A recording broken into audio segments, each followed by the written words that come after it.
أعوذ بالله من الشيطان الرجيم بسم الله الرحمن الرحيم شهر رمضان الذي أنزل فيه القرآن هدى للناس وبينات من الهدى والفرقان صدق الله المولى العظيم. My dear brethren, Assalamu alaikum wa rahmatullahi wa barakatuh. In the English language, there is a riddle, so lugh uhjiya, a riddle which says, what is stranger than sending coal to Newcastle? Newcastle is a city in England where coal is mined, and it would be a strange thing for people to export coal to Newcastle.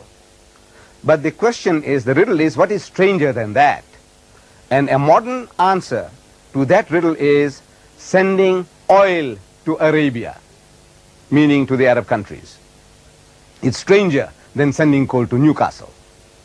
Now, I, as a Muslim from the southmost tip of Africa, nearest to the South Pole, I am coming here to Arab lands, to Muslims who were originally where Islam started from, and I am coming to tell them something about Ramadan.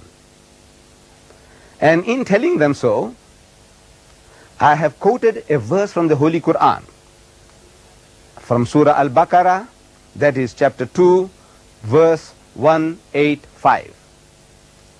For the non-Muslims watching this program, how can they have access to such a verse? The first method is that you ask any Muslim, and if he tells you about a surah meaning chapter, and he says Baqarah, in this volume, which was presented to me by the Presidency of Islamic Courts and Affairs in your city of Doha, Qatar, in this volume of a translation of the Holy Quran, if you open the index, right at the back end of this volume is an index. Under B, you will find Baqarah, and if you look up, Baqarah means chapter 2. So you open chapter 2, you get to verse 185, and you will get this verse about Ramadan, the month of fasting. It says, Shahru Ramadan alladhi unzila fihi al-Quran. Ramadan is the month in which the Quran was revealed. Hudal lin-nasi, in it is guidance for mankind, not only for the Arabs, not only for the Indonesians, not only for the Pakistanis, but for the whole of mankind. Hudal lin-nasi wa bayyinatin min al-huda wal furqan. And it is a fuller explanation of the revelation of God, and a guidance, and as a discrimination, as a standard of judging right from wrong. This is the Quran, the final revelation of God Almighty to mankind. So Ramadan is the month in which the Quran was revealed. And two verses before this one, in verse 183, we are told, Ya ayyuhalladhina amanu, say, O you who believe, O men of faith, Ya ayyuhalladhina kutiba alaykum as-siyamu kama kutiba ala alladhina min qablikum. Says fasting has been ordained for you, has been prescribed for you, as it had been prescribed for those before you. لَعَلَّكُمْ تَتَّقُونَ, that ye may learn self-restraint, that ye may learn discipline. The purpose of fasting, we find here, told to us by God Almighty, is not just to starve ourselves, but that we may learn self-discipline. And there is nothing new in this.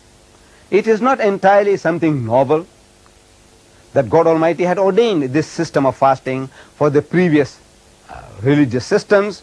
In Judaism, the religion as taught by Moses, fasting was prescribed. In the religion as preached by Jesus Christ, Hazrat Isa alayhi salam, fasting was prescribed. And we read in the Christian scriptures, in what is called the New Testament in English, that Jesus Christ, he told his disciples that when you fast, do not fast as the hypocrites do. They do not wash their faces and they do not brush their hair. But when you fast, you must wash your face and brush your hair. of a happy countenance that nobody knows that you are fasting, because you are fasting for the love of God. So in Islam, this is one of the major principles, pillars of Islam. And the Muslim, he looks forward to this holy month of Ramadan. And the Ramadan of the Muslim, the holy month of fasting, is counted according to a lunar calendar. We in the West, people in the West, we have a Gregorian solar calendar based on the movement of the sun, 365 and a quarter day a year, and another 365 and a quarter, and another 365 and a quarter, and at the fourth turn of the earth around the sun, they add a day, which means they have a lunar, they have add what is called, in February, they add an extra day. Now, in Islam, Allah Bari Ta'ala, God in His mercy, what He has done is that by giving us a lunar calendar for working out our days and our counting for our religious festivals, it has made it possible for mankind to have a fair chance of experiencing all the seasons of the year.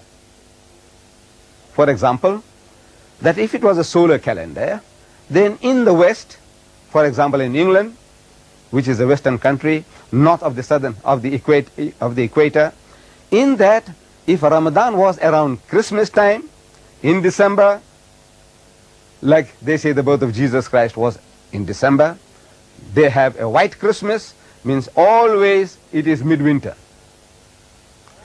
In our case, if Ramadan was to come, instead of December, we say Ramadan, then every year, year in and year out, it would have been a midwinter for fasting, and people in the south of the equator, it would have been in midsummer, like in my country, South Africa, we would be having midsummer throughout our experience, and the Western man would be having midwinter throughout his experience, and fasting in winter and fasting in summer are not equal.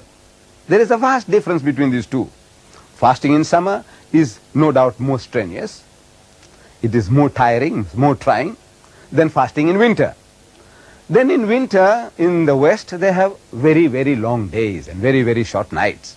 Then we have very, very long days and very short days in winter and very, very long nights. So in other words, it would be very unfair, very unjust to work on a system of that nature. Allah subhanahu wa ta'ala, God Almighty, in His wisdom, in His mercy, He has given us this lunar calendar for working out this holy month of Ramadan. And we Muslims, we fast from before sunrise to sunset.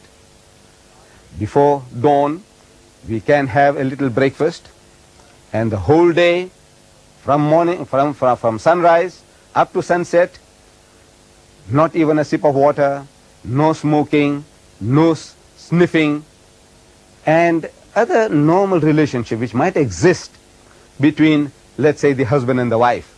Even those relationships of satisfying your sexual needs are forbidden. And it is a great discipline. And the only witness to this system of fasting is God Almighty Himself. And we are told in the books of Hadith that Allah Bari Ta'ala, He Himself will reward the faithful, the one who has fasted from his own presence, because the Muslim has done this for the love of God only. And nobody is a witness to this, because in the privacy of one's own home, from the cool refrigerator, he can take out water and he can drink. Who is a witness to that? Nobody except Allah. So with the fear of Allah, the love of Allah, this makes the Muslim to obey this pillar of Islam. Wa akhir dawana alhamdulillahi rabbil alameen.